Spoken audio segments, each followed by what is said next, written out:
tema da minha mensagem hoje é a encarnação de Deus. Estamos dando continuidade às ministrações sobre o Evangelho de Lucas. E hoje vamos então do versículo 26 até o 38. Você pode acompanhar comigo? Diz assim a palavra do Senhor. No sexto mês, o anjo Gabriel foi enviado por Deus a uma cidade da Galiléia chamada Nazaré. É como se fosse um povoado, né, de Nazaré ali. A uma virgem comprometida a casar-se com um homem chamado José, da descendência de Davi. O nome dela era Maria. O anjo veio a ela e disse: Alegre-te, agraciada, o Senhor está contigo. Mas ao ouvir essa palavra, ela ficou muito perturbada e começou a pensar que seria essa saudação. Então o anjo lhe disse: Não temas, Maria, pois encontraste graça diante de Deus. Ficarás grávida e darás à luz a um filho, a quem darás o nome de Jesus. Ele será grande e se chamará Filho do Altíssimo. O Senhor Deus lhe dará o trono de Davi, seu pai, e ele reinará eternamente sobre a descendência de Jacó, e seu reino não terá fim. Então Maria perguntou ao anjo: Como isso pode acontecer, se não conheço na intimidade homem algum? Intimidade, os irmãos entendem, né? Ela não era casada, nunca tinha tido relação com ninguém. Verso 35. O anjo respondeu: O Espírito Santo virá sobre ti, e o poder do Altíssimo te cobrirá com a sua sombra. Por isso, aquele que nascerá será santo, e será chamado Filho de Deus. Também Isabel, tua parenta, espera um filho, sendo já idosa. Aquela que era chamada estéril está de 6 meses. Porque para Deus nada é impossível. Maria então disse: Aqui está a serva do Senhor. Cumpra-se em mim a tua palavra. E o anjo deixou e partiu. Olha para cá, por favor. Hoje em dia, as pessoas, elas... Abaixa um pouquinho, Vinícius, está alto. Só pouca coisa. Alô, som, 1, 2. Acho que tá bom. Hoje em dia, as pessoas, elas não estão preocupadas com a verdade. É mais ou menos o seguinte. Imagina que várias pessoas estão em um cais, esperando o navio atracar para embarcar e partir. E a pergunta que essas pessoas fazem é a seguinte: este navio, ele é confortável? Este navio, ele tem lanche, né? Almoço, janta. Este navio, ele tem área de lazer. As companhias que irão são boas pessoas. Perceba, eles não perguntam para onde vai. A preocupação é: o que tem? O que este navio oferece? Ainda que o seu destino seja de encontro a um iceberg, eles estão mais preocupados com o que tem lá dentro e com as pessoas que vão estar os acompanhando nessa viagem. Eu acabei de descrever como muitas pessoas escolhem as igrejas às quais elas congregam. Elas não estão preocupadas com a verdade. Lembra no começo do Evangelho de Lucas, na primeira mensagem, Lucas ele disse assim: olha, estou escrevendo a ti, Teófilo, para que tenhas certeza das verdades em que foste instruído. Ou seja, eu vim falar para você o que é verdade. A verdade. Mas as pessoas hoje, elas não estão preocupadas com a verdade. Elas estão preocupadas mais com o ambiente. Não estou dizendo que nós iremos deixar o ambiente de qualquer jeito, claro que não. Mas o mais importante é se estamos pregando a verdade. Perceba, muitos, eles às vezes passam anos em igreja. E a grande preocupação deles é: puxa vida, eu fiquei tão triste, por quê? Porque o fulano saiu. É claro que nós ficamos tristes quando alguém sai. Mas às vezes o pastor fala heresia em cima de heresia, ele não tem preocupação nenhuma com isso. A preocupação de Lucas, do Evangelho de Jesus Cristo é: fale sobre a verdade. Ainda que as pessoas fiquem chateadas, mas a verdade precisa ser falada, porque é a verdade que transforma, é a verdade que salva, não é? Conhecereis a verdade, e a verdade vos libertará. Então não adianta você estar em um navio, entenda-se como igreja, onde você tem as maiores regalias que o navio possa oferecer, mas você está indo para o caminho errado. Lucas, ele começa a falar agora sobre a encarnação de Deus. Sobre como Jesus encarnou. É interessante que na mitologia grega, até hoje, né? hoje tem só ruínas, mas existe o oráculo de Delfos, na cidade de Delfos, né, região central ali da Grécia, onde as pessoas iriam ouvir o Deus deles, os gregos. E tem uma frase ali no oráculo de Delfos que é muito conhecida, que é: conhece a ti mesmo. O cristianismo também ele tem esse norte: conhece-te a ti mesmo. Só que a forma que o cristianismo nos mostra de que nós conhecemos a nós é conhecendo o Criador. Essa é a forma. Se você quer se conhecer, você precisa estar conectado a Deus. Essa também é a proposta da fé cristã. Por quê? A forma como você entende quem Deus é e quem você é, isso vai nortear toda a sua vida. Vai nortear o seu comportamento, vai nortear o seu casamento, vai nortear a criação dos seus filhos. Porque se você se vê como uma alma pura, como uma Mahatma Gandhi, como uma grande alma, e você não consegue ver defeitos em você, é bem provável que você seja uma pessoa que cometa as maiores atrocidades possíveis. Por quê? Pelo simples fato de se achar bom. Agora, se você entende quem Deus é, enxerga um pouquinho da maldade, do quão maligno nós somos, você não vai tratar o pecado como indiferença. Você vai ser santo o máximo que você puder. Você não vai brincar com aquilo que é pecaminoso. Você precisa conhecer a si mesmo. E a forma que a Escritura nos ordena é conhecendo a Deus. Sabe por que foi necessário Jesus Cristo encarnar? Vir em forma de homem? Descer dos céus até aqui? Porque nenhum homem seria capaz de subir até ele. Então o que ele faz? Ele desce. A encarnação ela é única, tanto é que você não vê em lugar algum essa doutrina. Você não vê, apenas no cristianismo. Você acha que é difícil olhar para Deus e saber como o Senhor criou este vasto universo? Isso não é o mais difícil para Deus. O mais difícil para Deus não foi criar todas as coisas, mas foi comprimir o infinito, ou seja, seu próprio filho no ventre de uma mulher. Então eu e você não temos que ficar de boca aberta com o tamanho do universo, mas sim com um Deus que usou fraldas. Como ele fez isto?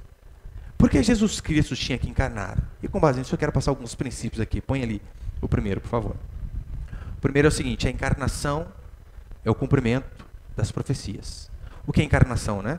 É Deus encarnando, virando carne, virando homem. Em Gênesis capítulo 3, versículo 15, pode pôr a outra também. Logo depois da queda, Deus faz o homem peca como representante da humanidade. E então logo no capítulo 3, olha o que diz, esta profecia: porém inimizade entre ti e a mulher, entre a tua descendência e a descendência dela. Aqui lembra, é o diálogo de Deus com Satanás em forma de serpente.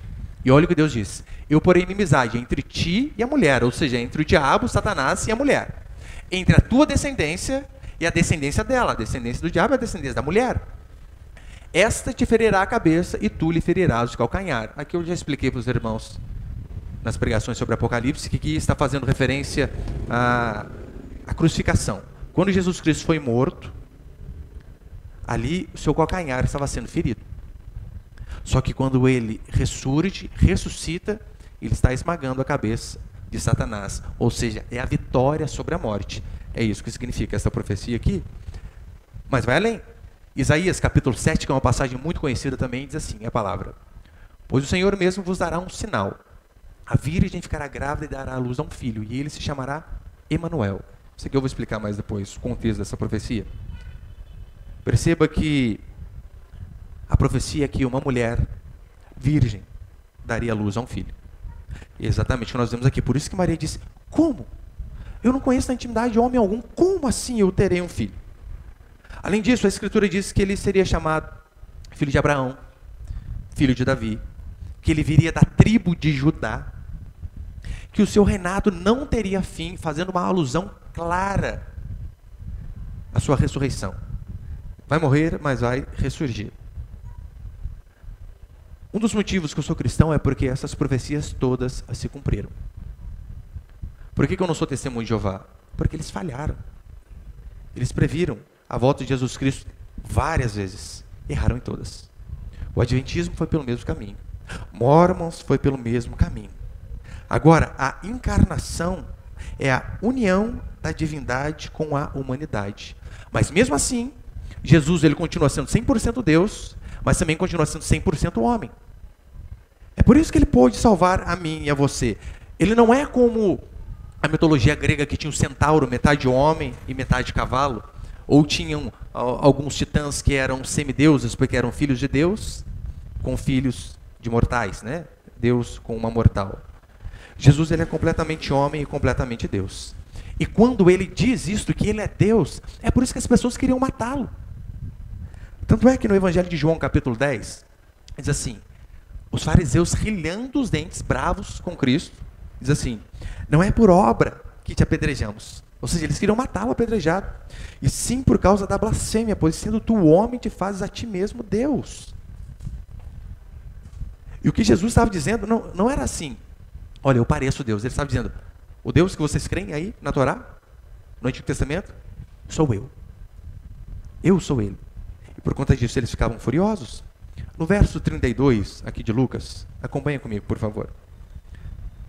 Deixa aberto aí, irmão, não feche a sua Bíblia, por favor.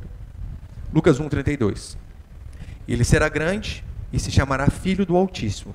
O Senhor Deus lhe dará o trono de Davi, seu pai. Pastor, agora deu uma bugada na minha mente. Ele é filho de Deus ou ele é filho de Davi? Dos dois. Dos dois. E é tão importante você entender que Jesus ele era filho de Deus e filho de Davi, que é uma expressão para Messias, porque ao longo da história, muitas pessoas quiseram colocar Jesus Cristo em apenas um lado. Sim, ele é filho de Deus. Outras, não, ele é apenas filho do homem. E se Jesus está em qualquer dos dois lados, apenas em um desses lados, ele não teria todos os requisitos necessários para salvar a mim e a você. É por isso que eu e você precisamos entender que ele era 100% Deus, todavia 100% homem. A expressão filho do homem, que nós lemos na Escritura, aparece 82 vezes no Novo Testamento. Com exceção de duas passagens apenas, uma em Hebreus, que filho do homem está de fato se referindo ao filho do homem, né, de homens normais como nós, e outra em Atos, quando Estevão está sendo martirizado, e ele diz filho do homem, fazendo referência a Jesus Cristo. As outras 80 passagens é o próprio Jesus Cristo dizendo, eu sou filho do homem. Ou seja, o Messias prometido que vocês estavam esperando durante anos. Este aí sou eu. Outro título messiânico para Jesus Cristo é filho de Davi. Lembra os cegos? Quando eles começam a clamar, filho de Davi, tenha compaixão de mim. Esses eram os nomes para aquele que viria salvar o povo. Tanto é que no Salmo 132, verso 11, o salmista vai dizer assim, o Senhor jurou a Davi com verdade e não se desviará dela. Colocarei um dos teus descendentes sobre o seu trono. Samuel diz que o trono de Davi não teria fim. Jeremias, capítulo 23, outra expressão também para o Messias, declara dessa forma. E virão dias, diz o Senhor, em que levantarei para Davi um renovo justo. Dependendo da tradução, está um rebento. É só uma expressão de filho. Podemos ler dessa forma. E virão dias, diz o Senhor, em que levantarei para Davi um filho justo, um rei que reinará e agirá com sabedoria, executando justiça e o direito na terra. Nos seus dias, Judá será salva e Israel habitará seguro. Este é o nome em que será chamado, o Senhor, nossa justiça. Todos estes são títulos para aquele que seria o Salvador. Todavia, Jesus Cristo, ele não era filho do homem José. Você sabe disso? Ele era filho de Deus. É por isso que no verso 35 diz, o ente santo que haverá de nascer de ti, Maria. Ou seja, não teve participação humana, mas sim divina. Outra coisa importante é que você saiba que do contrário que aquilo que as testemunhas de Jeová dizem, que Jesus Cristo veio à existência quando ele nasceu de Maria. Não, isso é uma tremenda mentira, é uma heresia. O que a Escritura afirma é que Jesus Cristo sempre existiu, desde antes da criação. Aqui, o episódio que nós lemos, ele está apenas encarnando de forma humana. Ele não foi um nascido, mas foi sempre um autoexistente. É por isso que em Gênesis diz assim, no princípio criou Deus. No princípio do quê? No princípio da criação. Lembra João, a expressão que ele usa? No princípio era o verbo, e o verbo estava com Deus, e o verbo era Deus. Mas calma aí. Então, João diz que no princípio Jesus criou as coisas, e Gênesis diz que Deus no princípio criou as coisas. É mais uma afirmação de que Jesus Cristo é e sempre foi Deus. Ele não é a segunda pessoa da criação, como diz o Testemunho de Jeová, mas ele é 100% Deus e 100% homem. E por quê? Por que que ele tinha que ser Deus e ser homem? Este é o segundo princípio. Lembre-se, Deus sentenciou a humanidade à condenação quando Adão pecou. Adão estava ali como representante da humanidade. E Deus deu uma ordem a Adão: Adão, coma de tudo, menos da árvore do conhecimento do bem e do mal. E Adão comeu justamente aquilo que não podia. E o mandamento de Deus era claro. Paulo reafirma isso lá em Romanos. O salário do pecado é a morte. Adão teve uma morte física anos depois, sim. Mas a principal morte de Adão foi a separação de Deus, porque a partir daquele momento ele não pôde mais ficar no Éden. Foi tirado de onde que Deus vinha toda a tarde, toda a viração do dia ter com ele. Adão perdeu o privilégio por conta do pecado. Mas ali a Escritura diz que não foi apenas Adão quem pecou, mas como ele era um representante de uma classe, no caso nós, humanos, todos acabaram pecando com ele. Você sabe, em nossa lei, há alguns crimes que as pessoas cometem que elas podem pagar fiança. Dependendo do que a pessoa fez, ela paga o dinheiro lá, e então ela sai da cadeia. Na lei de Deus também existe esse artifício. Como? A única forma do homem não pagar pelo preço do seu pecado, que era a morte, porque o salário do pecado é a morte, era, no lugar dele, um outro ser morrer. Isso que Deus colocou para o ser humano. Lembra o porquê de tantos sacrifícios no Antigo Testamento? Por que o culto, todo o culto tinha bezerro, tinha cordeiro morrendo? Porque aqueles cordeiros, eles eram um símbolo de um cordeiro que viria lá na frente.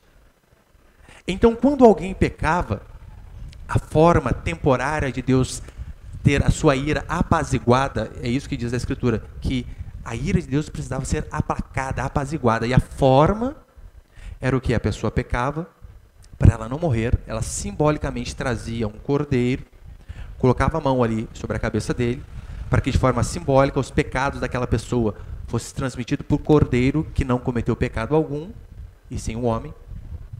E então, depois que o pecado estava naquele cordeiro, de forma simbólica e verdadeira, ele era morto, partido ao meio, o sangue era aspergido para que aquele homem pecador pudesse ser redimido do seu pecado.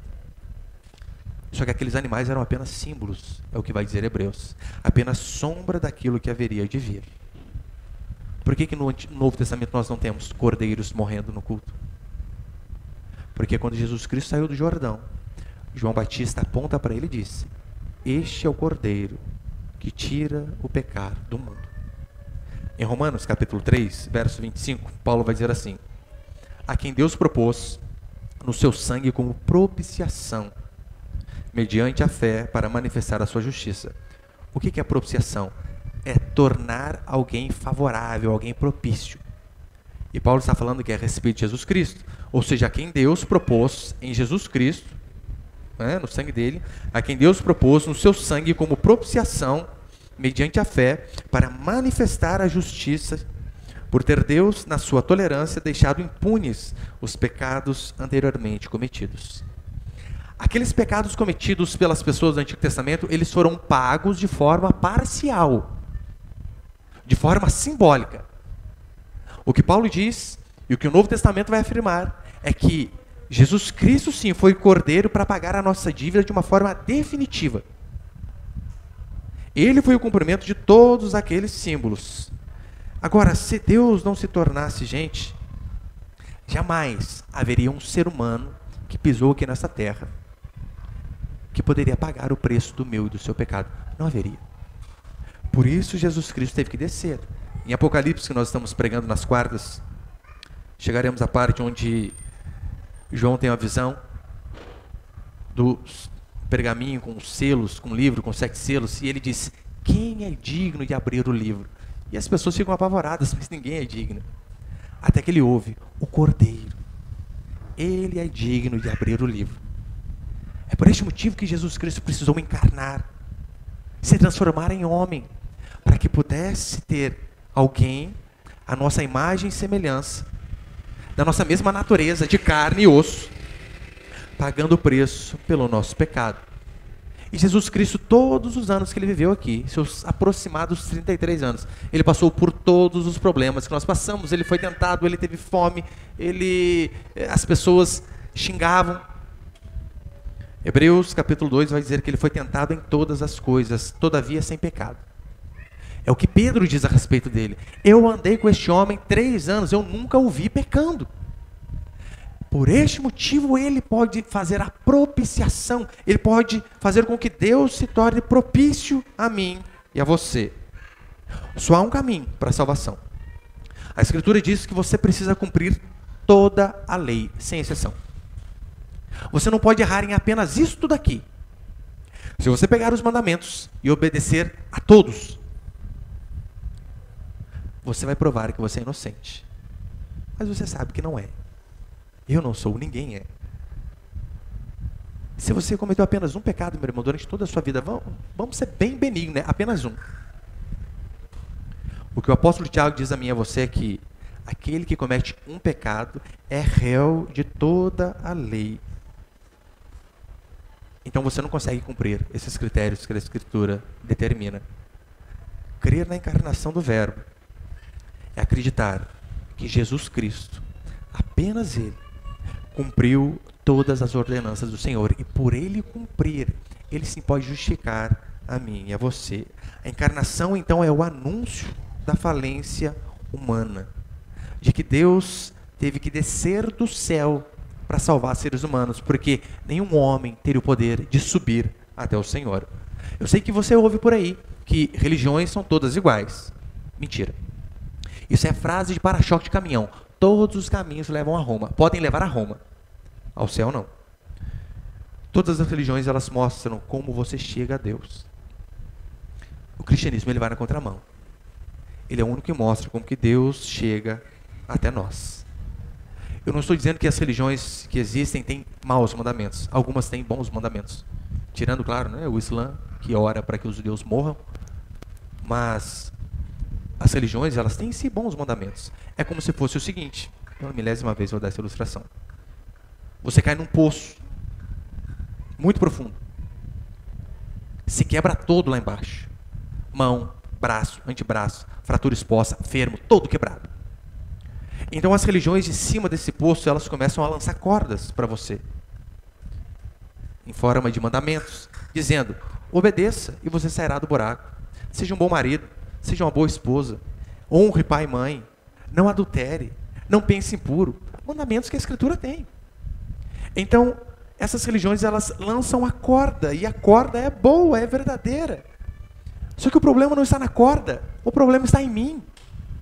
Que por conta de eu ter me quebrado todo, caído neste buraco, as minhas mãos não conseguem fazer pegada na corda para que eu possa subir e me salvar. Então só vai haver uma solução.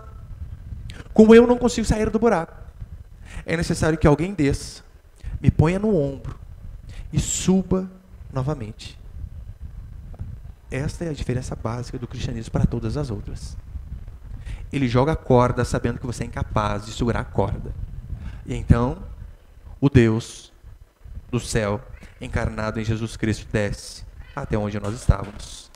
Se você quer ser salvo, você precisa ser inocente e não ter pecado nenhum.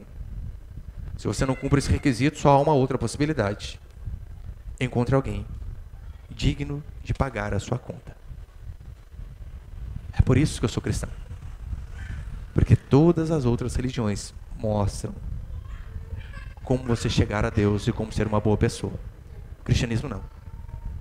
Ele mostra o quão péssimos e quebrados nós somos. E quanto que nós precisamos de um Salvador. O Evangelho declara que Jesus Cristo, Ele é o justo e justificador do ímpio. Justo porque ele foi o único que obedeceu.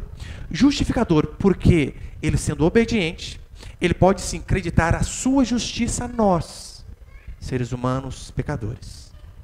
Então ele consegue ser justo e justificador.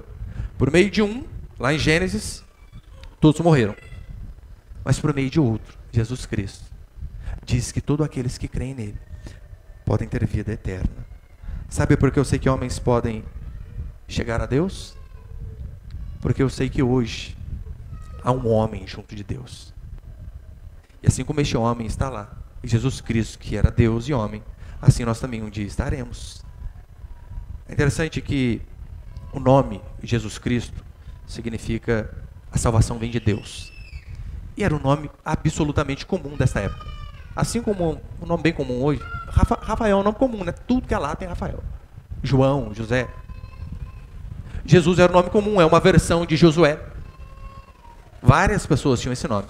A salvação vem de Deus.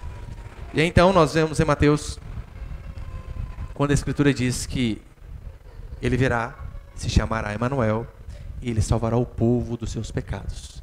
A salvação vem de Deus. Então quando Jesus nasce, o que ele faz? Quando ele encarna, o que ele faz? Ele está mostrando, a salvação veio.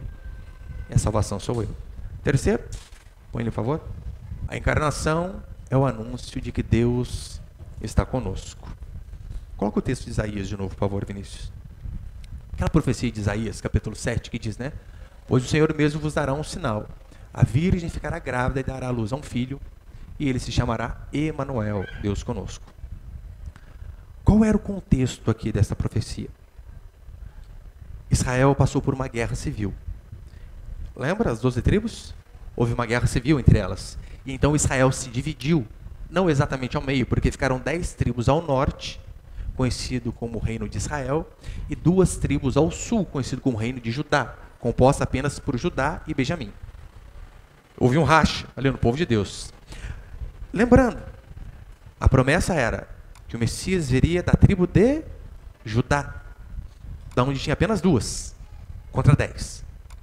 Para piorar as coisas, o rei Rezim, rei da Síria, ele se junta a Peca, o rei de Israel, vai dizer no livro de Reis, e se junta ao rei da Síria, que era a superpotência, com o rei de Israel, que tinha 10 tribos. Eles se juntam para batalhar contra o reino do sul, Judá. Então o rei de Judá, ele fica desesperado. O rei Acás, ele vai orar ao Senhor e diz, Senhor, estamos perdidos. Não, o que fazermos? Somos apenas 2 tribos, eles já são 10. Além disso, eles juntaram com a Síria.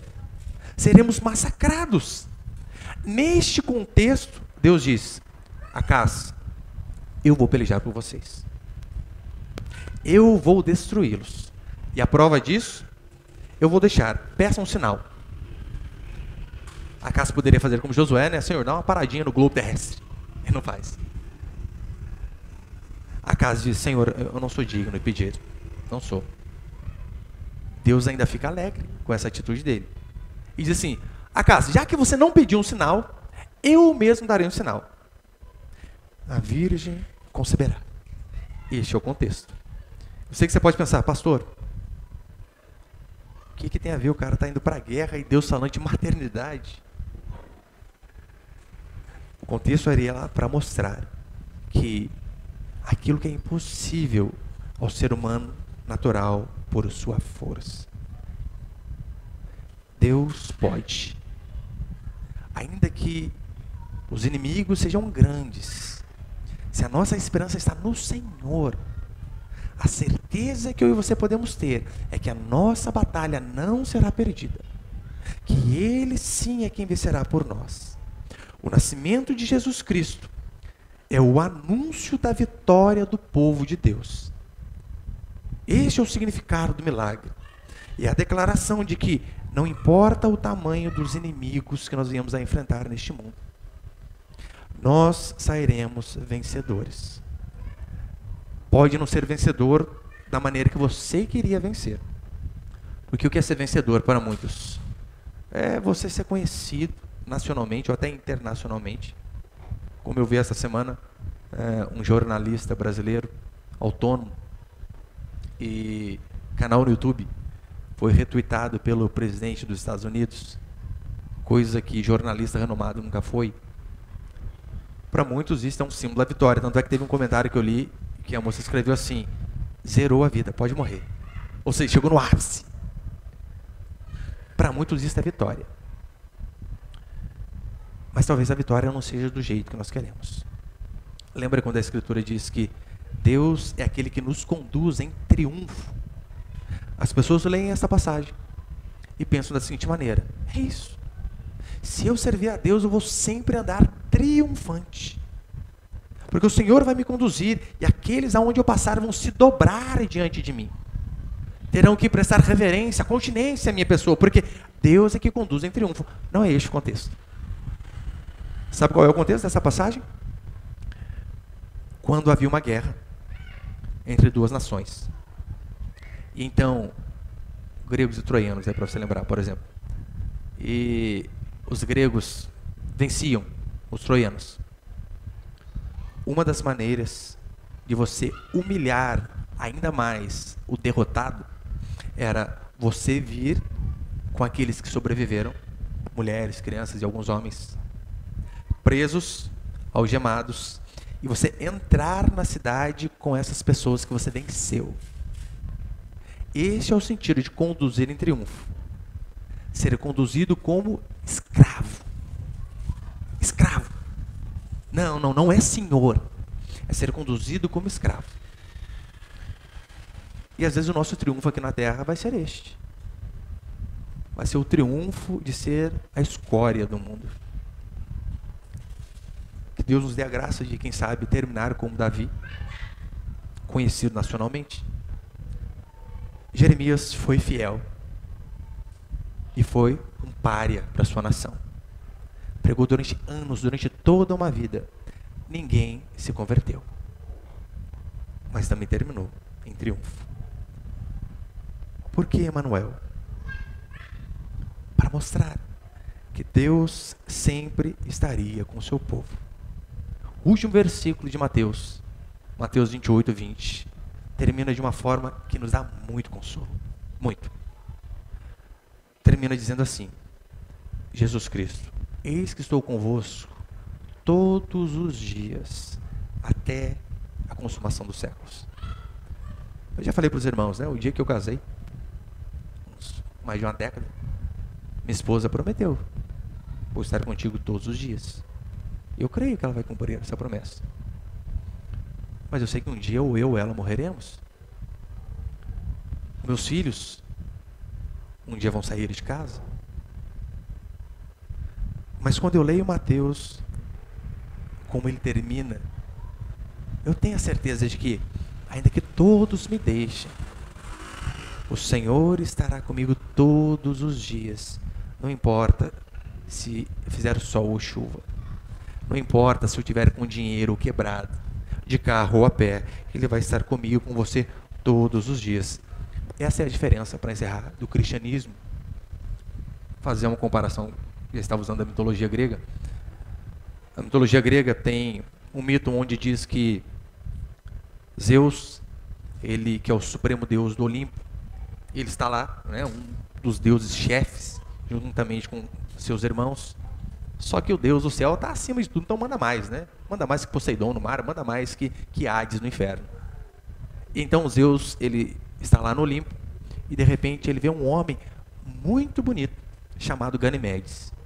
E Zeus fica impressionado com aquele homem, e tem uma seguinte ideia: vou me transformar em águia, vou descer, vou pegar este homem para que ele venha ser meu escravo. Detalhe, escravo na mesa, servindo, e também na cama. Ou seja, até os deuses tinham práticas homossexuais na mitologia grega. Então, Zeus desce, vê a beleza de Ganimedes e o faz escravo. O cristianismo é diferente. Jesus também está lá no alto, nos céus de verdade. Aí ele olha para mim e para você. Não para a nossa beleza, porque não havia beleza alguma em nós. Mas ele olha para a nossa podridão e sujeira. E ele então desce, não como águia, mas como homem. nos resgatar. Zeus faz Ganimedes escravo. Ele desce para ser escravo em nosso lugar, para pagar o preço da nossa dívida. Não para que nós pudéssemos servi-lo na mar, mas que ele pudesse nos servir. De que forma? Morrendo a nossa morte. Homero jamais conseguiria fazer uma história dessa. É por isso que eu creio que o cristianismo é verdadeiro. Agora, a sua crença, ela vai implicar diretamente no seu modo de viver. Como assim, pastor? O mito de Zeus com Ganimedes, ele trouxe um costume para a Grécia, que é conhecido como pederastia. O que é pederastia? Homens mais velhos tendo relação íntima com os seus subordinados. Porque na Grécia havia tutor, lembra? Alexandre o Grande teve Aristóteles como tutor. Só que não era apenas no sentido de cuidar e de ensinar. Eu, velhinho também lá, dava uma chegadinha no mais novo. Era a pedofilia legalizada pelos deuses. Assim era na Grécia. O mito de Zeus e Ganimedes, que deu origem à pederastia, ele nos ensina a abusar daquele que está abaixo de nós. Não apenas sexualmente, claro, mas é o patrão do empregado, o pai do filho, e assim por aí vai.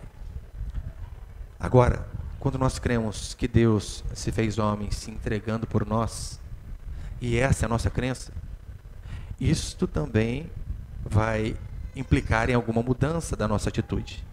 E é isso que se espera. Calma aí, se Deus, sendo Deus, se doou por mim, por que eu não posso me doar pela minha esposa? Por que eu não posso me doar pelos meus filhos? Por que eu não posso cuidar dessa criança enquanto ela é criança e acreditar que Deus sustentará a minha casa apenas com o trabalho do meu marido? E coloco de lado de uma vez por toda este mito da dupla renda, que na verdade é apenas um eufemismo para deixar a criança de lado. Se Deus se doou por mim, por quê? Eu não posso me doar pela minha família sem glamour nenhum, que convenhamos, dona de casa, qual glamour tem? Zero. Zero. É até vergonhoso você comprar algo no centro da cidade e a pessoa preenche a sua ficha e você diz, eu sou do lar. Dá a impressão que você fica o dia inteiro no WhatsApp, deitado no sofá. Consegue ver a implicação? Por quê? Se Deus se doou por mim, por que eu não posso me doar pelos meus irmãos, pelas minhas ovelhas, da melhor maneira? Me esforçando, me dedicando o máximo que eu posso. Por que as ovelhas não podem se doar também em prol do pastor? Se o nosso Deus fez tudo isso por nós. A nossa crença vai implicar diretamente em como nós vivemos, como nós nos relacionamos. A encarnação, portanto, é o anúncio do amor de Deus por nós. Como eu tenho dito aqui nas últimas semanas, o sonho, eu acho que da maioria das mulheres, é que alguém morra de amor por elas. Este alguém está aqui, Jesus Cristo. De fato, morreu de amor pelos seus filhos. E que isso sirva de estímulo para que nós venhamos a morrer para o nosso ego. E venhamos também a aprender a viver mais para o outro. Deixarmos o egoísmo de lado e aprendermos a ser mais altruístas, a pensar mais no próximo.